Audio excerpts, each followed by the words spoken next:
Hello, Jain everyone. Welcome to UC Academy. I welcome you all for the report writing session. In this session, we will discuss about the report writing. That is UPSC में तुम्हें CAPF में पता है कि report writing third question रहता है और तुम्हें वो दो रिपोर्ट राइटिंग दी जाती है जो कि कंपलसरी होती है। तो आज के लेक्चर में हम बात करेंगे कि रिपोर्ट राइटिंग कैसे लिखी जाती है, क्या उसका एक स्ट्रक्चर होता है और कैसे तुम उसको अपना लॉजिकल बना सकते हो। तो मैंने खुद CAPF 3 बार क्लियर किया हुआ है, 2025 का भी क्लियर किया हुआ है, 2024 और 2023। तो मैंने कॉन्टिन्यूसली अच्छे मार्क्स स्कोर करें पेपर 2 में 95 प्लस। तो मैं तुम्हें भी बताऊंगा कि किस तरह तुम भी अपना एग्जाम क्लियर कर सकते हो और अच्छे मार्क्स सिक्योर कर सकते हो। तो आज के लेक्चर में हम यही बात करेंगे पूरा। ओके, उससे जाने से पहले मैं तुम्हें बता दूं कि हमारा CAPF 2026 के लिए हमारा फाउंडेशनल कोर्स चल रहा है। तुम लोग ये ज्वाइन कर सकते हो। इसमें तुम्हें क्या क्या चीजें मिलेंगी उन फीचर्स के बारे में मैं एक बार तुम्हें बता दूं। तुम्हें 200 आवर्स का ऑनलाइन रिकॉर्डेड लेक्चर्स मिलेंगे। तुम्हें दोनों पेपर 1 और पेपर 2 दोनों के लिए अच्छी कवरेज मिलेगी और टेस्ट सीरीज के साथ तुम्हें पेपर 1 पेपर 2 कवर कराया जाएगा। अब तुम लोग जानते हो कि अगर पेपर 2 की तैयारी नहीं करोगे तो तुम ये डिमांड मीट नहीं कर पाओगे कि कैसे विद इन 3 आवर्स तुम अपना पूरा पेपर कंप्लीट करोगे। तो उसके लिए तुम्हें टेस्ट सीरीज को लिखना जरूरी है। तुम्हें ये जानना जरूरी है कि तुम्हें किन चीजों पे और इंप्रूवमेंट करनी है ताकि तुम्हारी जब पेपर क्लियर हो तो तुम 1 शॉट में क्लियर करो, कहीं रुको नहीं बीच में। दूसरी चीज, कॉम्प्रिहेंसिव स्टडी मटेरियल। तुम्हें पूरा स्टडी मटेरियल दिया जाएगा कि तुम्हें किस हिसाब से अपनी प्रिपरेशन करनी है। मंथली कंपाइलेशन मिलेगी और तुम्हें स्पेशल लेक्चर्स मिलेंगे ऑफिसर्स और सब्जेक्ट एक्सपर्ट से और पर्सनल मेंटोरशिप मिलेगी ताकि तुम अपना एग्जाम क्लियर कर पाओ। और एक बड़ी मिनिमल अमाउंट के अंदर तुम्हें ये दिया जा रहा है 7,999। तो तुम लोग हमें रीच आउट कर सकते हो और ये कोर्स अवेल कर सकते हो। साथ ही हमारा प्ले स्टोर के ऊपर हमारी ऐप है UC Academy, तुम ये इंस्टॉल कर सकते हो। वहां पर तुम्हें इन सभी के बारे में चीजें मिलेंगी और तुम हमारा टेलीग्राम चैनल भी ज्वाइन कर सकते हो जिसमें तुम्हें daily current affair, monthly compilations और जो भी इंपॉर्टेंट न्यूज है वो अपडेट की जाती है। तो आज की बात आगे करते हैं। तो आज के लेक्चर में हम बात करेंगे रिपोर्ट राइटिंग के बारे में। अब रिपोर्ट राइटिंग एक CAPF पेपर 2 के अंदर बहुत इंपॉर्टेंट मायने रखता है। CAPF पेपर 2 के अंदर तुम्हें पता है कि 50 मिनिमम मार्क्स होते हैं और तुम्हें 95 प्लस मार्क्स अगर तुम सिक्योर करते हो तो तुम अपनी सिलेक्शन इंश्योर करते हो। और जो इंटरव्यू की बायसनेस होती है कि मार्क्स ज्यादा कम बोर्ड के ऊपर डिपेंड करता है, तो उसको पूरी तरह खत्म कर सकते हो अपने पेपर 2 में मार्क्स सिक्योर करके। मैंने खुद ये क्लियर किया हुआ है पेपर 3 बार, तो मैं तुम्हें बता सकता हूं कि मेरी क्या अप्रोच थी रिपोर्ट राइटिंग में और तुम कैसे रिपोर्ट राइटिंग और बेहतर कर सकते हो। इस रिपोर्ट राइटिंग के लेक्चर को मैंने 3-4 पार्ट्स में डिवाइड करने की कोशिश करी है कि पहले लेक्चर में मैं तुम्हें ये बताऊं कि रिपोर्ट राइटिंग है क्या एक्चुअल में, क्या UPSC तुमसे डिमांड करता है रिपोर्ट राइटिंग से और तुम्हें किस तरह रिपोर्ट राइटिंग लिखनी चाहिए।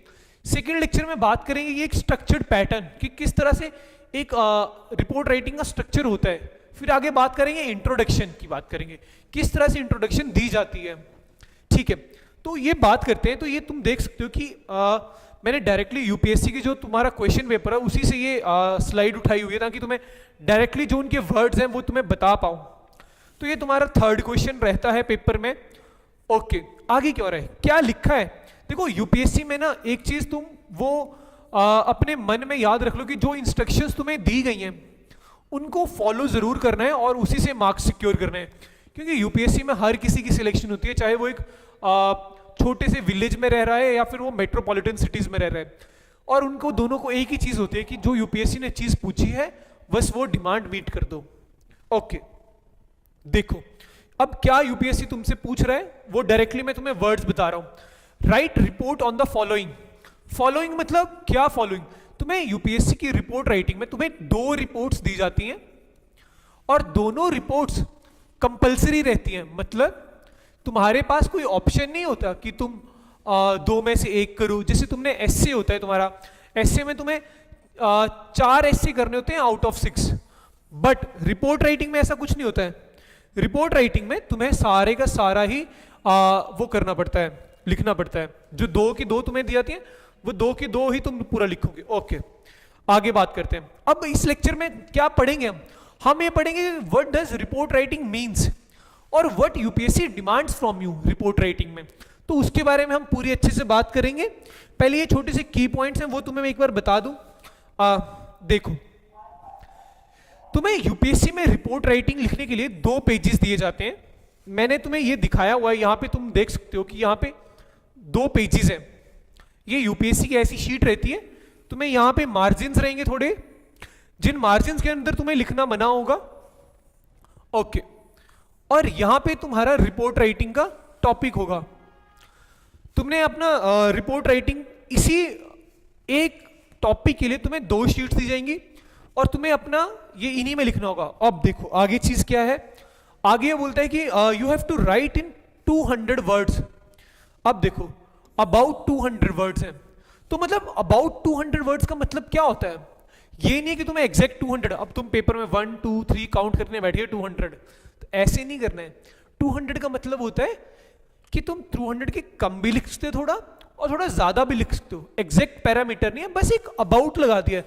अबाउट मतलब कि हाँ, जैसे मानो ये कोई एक्स एक्सिस है और ये ओरिजिन है, और ये ओरिजिन है तुम्हारा 200 वर्ड्स, तो ये प्लस में भी जा सकते हैं थोड़े और माइनस में भी जा सकते हैं थोड़े। तो ये तुम पे डिपेंड करता है कि तुम कितना लिखते हो। मैं हमेशा 200 प्लस लिखता था ताकि मैं थोड़ा और अच्छे से एक्सप्रेस कर पाऊं कि मेरे क्या इसके ऊपर विचार है। ठीक है, ओके, आगे बात करते हैं। डू नॉट मेंशन नेम और एड्रेस इन द रिपोर्ट। ये तुम यहां पे भी देख सकते हो कि डू नॉट मेंशन नेम और address in the report, use x by Z और एबीसी इफ नीडेड। देखो तुम्हें रिपोर्ट राइटिंग में, तुमने जब क्लास 10th या 12th में तुमने बोर्ड एग्जाम दिए होंगे तब तुमने आखिरी बार रिपोर्ट राइटिंग की होगी, तो वही उसी तरह की सेम रिपोर्ट राइटिंग करी जाती है। इसमें तुम्हें एक टॉपिक दिया जाएगा, उसके ऊपर तुम्हें रिपोर्ट लिखनी है, वो मैं आगे तुम्हें बताऊंगा। और ये नाम और एड्रेस तुमने अपना नहीं लिखना है। अब ये क्यों नहीं लिखना है उसका रीजन बताता हूं। जैसे मानो कोई हो जिसने अपना नेम एड्रेस लिखता, तो उसको मे बी प्रेफरेंस मिल जाए या फिर उसका कोई रिसोर्स हो, तो उन सभी को अवॉइड करने के लिए तुम्हें कहा जाता है कि तुम एक्स बाई जेड और ए बाई सी लिखो टू एंश्योर द एनोनिमिटी, ताकि एक जो चेक कर रहा है उसको कोई ऐसी बायसनेस ना हो, कुछ हो ना हो। तो उन सभी को अवॉइड करने के लिए तुम्हें कहा जाता है एक्स बाई जेड और एबीसी लिखो। अब नहीं लिखते हो तो क्या होगा? मे बी तुम्हें पेनल्टी पड़ सकती है 3-4 मार्क्स की, तो वो अवॉइड करनी है। और मैंने तुम्हें बताया था कि शीट्स के अंदर जो मार्जिन्स होते हैं वो तुमने उनके साइड में नहीं लिखना है। जब मैंने पहला लेक्चर लिया था तब तुम्हें बताया था कि कैसे यूपीएससी शीट में तुम्हें लिखना होता है। ओके, अब बात करते हैं, इंपॉर्टेंट बात आती है कि what does report writing means. Report writing का मतलब क्या है? क्या यूपीएससी तुमसे पूछना चाह रहा है रिपोर्ट राइटिंग में? तो मैंने तुम्हें रिपोर्ट राइटिंग का डायरेक्टली बताया कि देखो, you are given a situation, event और इंसिडेंट, कि तुम्हें कोई एक सिचुएशन दी जाएगी, कोई एक इवेंट दे दिया जाएगा और कोई एक इंसिडेंट दिया जाएगा, उसके ऊपर तुम्हें रिपोर्ट राइटिंग लिखनी होती है। अब इसको हम समझते हैं प्रीवियस ईयर क्वेश्चन से कि क्या जो मैं कह रहा हूं इवेंट, सिचुएशन, इंसिडेंट, कितना हद तक वो सही है। तो ये तुम खुद देखोगे कि जो मैं तुम्हें बता रहा हूं वही डायरेक्टली पूछा जा रहा है। देखो 2025 में तुम देख सकते हो कि तुमसे इन्होंने पूछा कि ये देखो एक बार, यस, 2025 में तुमसे इन्होंने पूछा, जो अभी हुआ, rapid growth of old age homes in India. ठीक है, कि इंडिया में जो ओल्ड एज होम्स हैं उनकी ग्रोथ ज्यादा हो रही है, उनकी डेवलपमेंट ज्यादा हो रही है। तो तुम्हें उसके ऊपर एक रिपोर्ट देनी है जिसमें एक इंट्रोडक्शन होगा, बॉडी होगी और कंक्लूजन होगी। आने वाले लेक्चर में पूरा स्ट्रक्चर बताऊंगा कि तुम्हें किस तरह से लिखना है। और आगे है डिपोर्टेशन ऑफ इलीगल माइग्रेंट्स। तो तुमने देखा होगा कि मार्च 2025 के आसपास तुमने देखा होगा कि इलीगल माइग्रेंट्स डिपोर्ट हो रहे थे। यूएसए ने कुछ माइग्रेंट्स इंडिया के जो थे वो डिपोर्ट किए थे। तुमने देखा होगा कि हमने बांग्लादेश के कुछ जो माइग्रेंट्स हैं उनको डिपोर्ट किया था। या फिर कई लोग जो और इलीगल चैनल्स होते हैं जिसके थ्रू वो दूसरी कंट्रीज में चले जाते हैं पायरेट्स के साथ बनके, तो उन सभी के ऊपर एक ये इंफॉर्मेशन आई थी तुमसे कि डिपोर्टेशन ऑफ इलीगल माइग्रेंट्स के ऊपर एक रिपोर्ट लिखो। अब इनका सोर्स क्या होता है? इनका सोर्स सिंपल होता है, इनका सोर्स होता है रिपोर्ट राइटिंग का, तुम्हारा सोर्स होता है रीसेंट न्यूज। अब ये रीसेंट न्यूज कहां से देखोगे तुम? Daily newspaper. न्यूज़पेपर में जो तुम्हारा डेली चल रहा है उसी के बेस पर तुम्हारा ये रिपोर्ट राइटिंग आ सकती है। अब देखो, जैसे कि मानो अभी तुमने देखा होगा कि थोड़े दिन पहले की काफी ज्यादा बसेस जो थी वो आग लग गई हाईवेज के ऊपर चलते हुए, तो उनके ऊपर भी तुमसे आ सकता है कि fire incidents on a moving buses, या ट्रेन एक्सीडेंट तुमसे पूछ लिया। अब आगे देखते हैं कि और किस तरह से पूछा गया। 2024 में इन्होंने तुमसे क्या पूछा, इन्होंने तुमसे पूछा कि voter turnout in an election. ये देखो, ये रिपोर्ट राइटिंग है। आगे 2024 में दूसरा था रिहेबिलिटेशन ऑफ वॉर विक्टिम्स। अब देखो, वोटर टर्नआउट इन इलेक्शन, जैसे ये किस तरह हो सकता है, जैसे मानो इंडिया में उस टाइम पे इलेक्शन होंगे। अब इलेक्शंस में क्या होता है कि इंडिया में मेजोरिटी सभी स्टेट्स में इंडस्ट्रीज तो है नहीं, तो लोग बाहर जाके काम करते हैं। जैसे मैं हूँ, मैं भी तुम्हारे लिए दिल्ली में रिकॉर्ड कर रहा हूँ लेक्चर, तो मैं भी अपनी होम स्टेट से बाहर रह रहा हूँ, तो मोस्टली लोग बाहर रहते हैं, और जब वो इंडस्ट्रीज में काम कर रहे हैं तो छुट्टियां कम मिलती हैं। अब मानो तुम्हारी स्टेट में इलेक्शन है, तुम गए नहीं देने, तो उससे क्या हुआ, वोटर टर्नआउट कम हुआ। डेमोक्रेसी का मेजर पार्ट ही होता है कि तुम लोग जाओ और अपना वोट दो, तो उसी के संदर्भ में ये बात करी जा रही है कि voter turnout in an election. अच्छा, रिहेबिलिटेशन ऑफ वॉर विक्टिम्स। अब तुम ये पूछोगे कि ये कैसे तुम्हारा न्यूज में रहता है। जैसे मानो तुमने देखा कि रशिया और यूक्रेन ये वॉर चल रही है, उसके अंदर क्या हो रहा है कि बहुत ज्यादा लोग अफेक्ट हो रहे हैं। दूसरा, इजराइल और हमास, इसमें क्या हो रहा है, इसमें तुम्हारा जो कॉमन पब्लिक है वो इंपैक्ट हो रही है, जैसे अजरबैजान और अर्मेनिया। तो इन सभी में क्या हो रहा है कि तुम्हारे जो विक्टिम्स है, लोग हैं, वो अफेक्ट हो रहे हैं। अब उनकी रिहेबिलिटेशन कैसे हो रही है, तो उसके ऊपर तुमसे ये रिपोर्ट राइटिंग पूछेगी। ये सारा करंट अफेयर बेस रहता है। ओके, अब देखो सीएपीएफ 2023 में तुमसे पूछा depletion of water table levels in major cities. अब ये कैसे न्यूज में है, तुमने देखा होगा कि जैसे हैदराबाद में बोला जाता है कि मेजर सिटीज में वाटर क्राइसिस है। बेंगलुरु, ये तुमने सुनी होगी न्यूज की, वहां पे वाटर टेबल लेवल बहुत नीचे चला गया। चेन्नई, तो ये कुछ इंडिया की मेजर सिटीज है जहां पे वाटर टेबल लेवल काफी नीचे चला गया, तो उससे रिलेटेड ये न्यूज पूछती तुमसे। Okay, increasing presence of women in Indian sports. तो ये सब तुम देख रहे हो, तुम्हें क्या दिया जा रहा है, एक इवेंट दिया जा रहा है, एक सिचुएशन दिया जा रहा है, एक इंसिडेंट दिया जा रहा है, और वो तुमसे रिपोर्ट राइटिंग पूछ रहा है। अगले लेक्चर में मैं तुम्हें बताऊंगा कि रिपोर्ट राइटिंग के अंदर क्या क्या फीचर्स होते हैं जो तुम्हें डालने चाहिए, उससे एक अच्छी रिपोर्ट राइटिंग बने और तुम्हारे मार्क्स अच्छे फेच हों। ओके, देखो अब ये क्या है कि you have to write an official, factual and neutral report. तुम्हें कुछ रिपोर्ट राइटिंग में कोई पर्सनल बायसनेस नहीं दिखानी है, तुम्हें एक ऑफिसर की तरह, एक न्यूट्रल पर्सन की तरह अपनी रिपोर्ट राइटिंग देनी है, अपनी एक वर्ड्स देने हैं कि क्या मैं इस टॉपिक से समझा, क्या इसकी रिलेवेंस है, और कैसे गवर्नमेंट इसके लिए इनिशिएटिव्स ले रही है, और क्या हमारी रिकमेंडेशंस है किसी कमेटी की, या किसी एनजीओ की, या किसी सिविल सोसाइटी की, या किसी बड़े लीडर ने कुछ बोला है।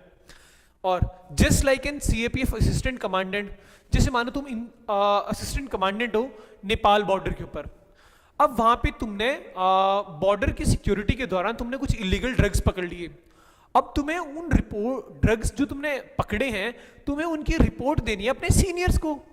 डिसिप्लिन ऐसे चलता है यूनिफॉर्म फोर्सेस में कि जो ऊपर से तुम्हें कुछ ऑर्डर आए हैं, ये ड्यूटी आई है, तुम्हें वो फुलफिल करनी है। तो जब तुमने वो कर दिया तो तुम्हें उसका रिपोर्ट एनालिसिस भी तो दोगे उनको कि सर हाँ ऐसा ऐसा हुआ था, हमने ये करा और ये हम आगे कर रहे हैं टू एंश्योर कि आगे ऐसा ना हो। तो वही है administrator officer reporting to a senior. Okay, अब कुछ चीजों का इनमें ध्यान रखेंगे कि नो इमोशन, नो ओपिनियंस और नो स्टोरी टेलिंग, कि तुम पूरी उसमें स्टोरी ही लिख रहे हो लंबी सी, हाँ जी ऐसा ऐसा हुआ था, ये हुआ था। तो उसका एक स्ट्रक्चर्ड होता है, एक पैटर्न होता है, वो हम बात करेंगे।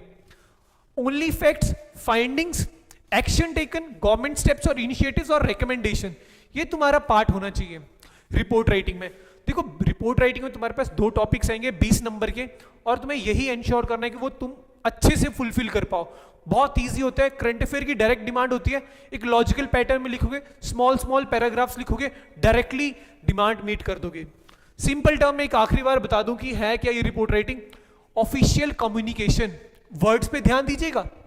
Official communication describing an incident in a formal, factual and a structured manner. अब देखो मैंने क्या बोला, ऑफिशियल कम्युनिकेशन, जैसे मानो depletion of water table levels in major सिटियां, मेजर सिटीज आ गया।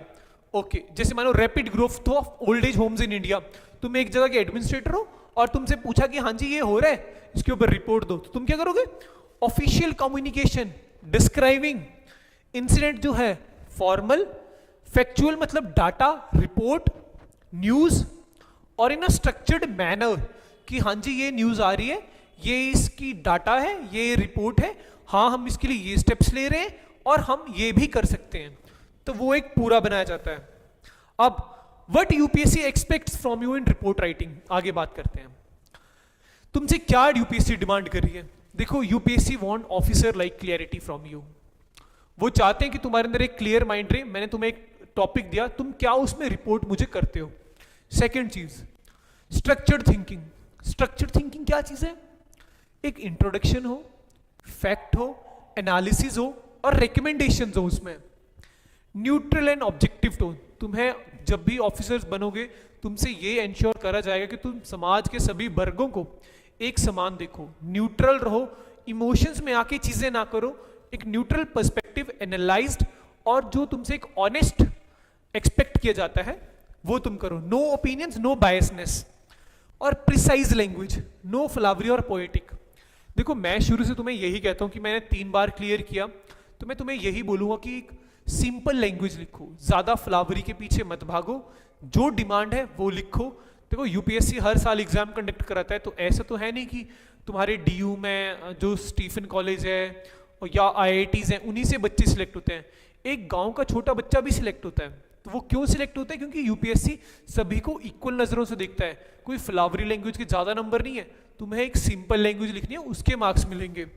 Okay, ability to present information in a logical sequence. तुम्हें ये डिमांड किया जाता है कि जो तुम अपने शब्द हैं, क्या तुम उनको एक लॉजिकल, एक सिंक्रोनाइज्ड मैनर में दे रहे हो तो डिमांड फुलफिल कर रहे हो, नंबर ले लो। Administrative maturity.